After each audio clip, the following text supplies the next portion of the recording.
Okay, so this is the carrier case which holds the IMT Vacuum mounted bike rack system. That's the name given to the UK market. Inside you've got your instructions, 4 pages, writing, text and diagrams, how to fit it, how to maintain it. You've got your 6-inch sucker. Sucker comes with a Velcro strap that fits around the back wheel, going between the spokes.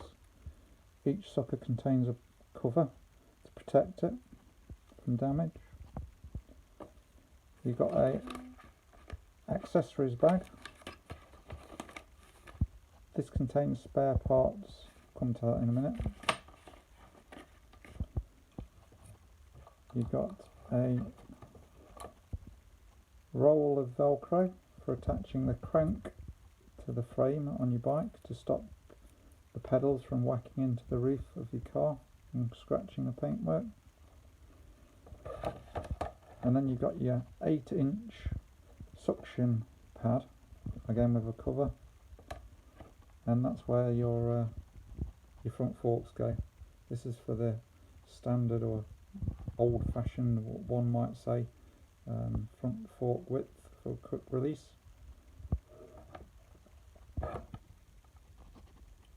Inside the accessory bag, what have we got? We've got a cleaning wipe. You've got a spare vacuum pump. You've got some silicone compound to rub around the gasket on the vacuum pumps. Maintenance, that is. You've got a 5mm hex wrench. And then you've got this like a cotton bud that goes inside the 6-inch suction pad. Should be 2 of those, but I lost one. So the 5mm hex wrench is used for adjusting this bolt, which is found on the 6-inch suction pad.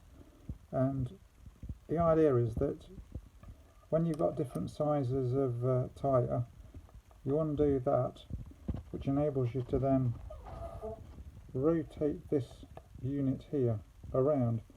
Now, why would you want to do that? Because you've got 2 options for different tyre widths incorporated into the design.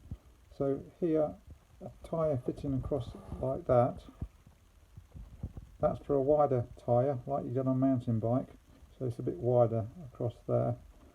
Now if you turn it the other way, you've got a little groove for narrower tyres for on road bikes. So basically you've got to undo that bolt, turn that according to the type of bike that you're putting on your car rack, and then that's safer. And then you'd put the Velcro straps through your wheel, through your spokes, tie them together, and you've got hold of your back wheel. The little cotton wool circular pads that come with your kit, 2 of them should be, they go inside the actual 6-inch suction pad. So if you turn it over, you'll see that there's the existing one inside. You just take that out, okay, with one hand, and then if that gets dirty, or you just replace it with a new one. Illustrating how the suction pads operate, let's take the 8-inch suction pad and show you how it operates. So remove the cover, don't need that. Place your suction pad on a workbench in this case, or your car roof if you're doing your bike, and then you start pumping away on the vacuum pump. You can give it a quick push down if you want.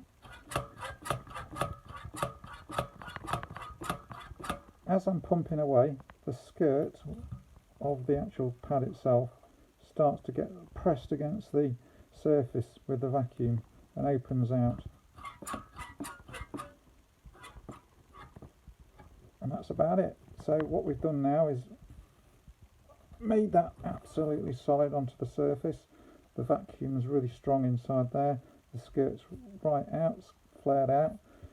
You've lost your little red marker, which you could see on the actual pump unit here, and that indicates that you've got full vacuum inside. If that red line starts to appear again, it means that you're losing the vacuum pressure, and therefore you need to put some more pressure in. That should not happen. The instructions say check your pump every 4 hours when you're actually using it to transport your bikes.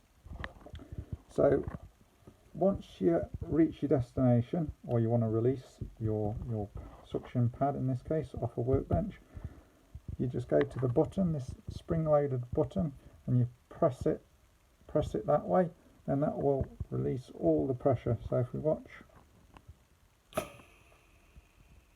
and the skirt goes back in again, and now you've got it. Operation of the 6-inch rear suction pad is exactly the same as the 8-inch front suction pad. You've got your plunger, you plunge away, and the air gets sucked out, and the skirt presses against the surface as the vacuum inside builds up. Plunge away. There we go, nearly there. Now the skirt is flayed out as before, and that's solid. It's not coming off. Right, how do you release the pressure? You've got 2 notches, or notches, raised pieces of rubber. So what you got to do is pull there, or push there, and as you pinch, you let air into the skirt and it comes off.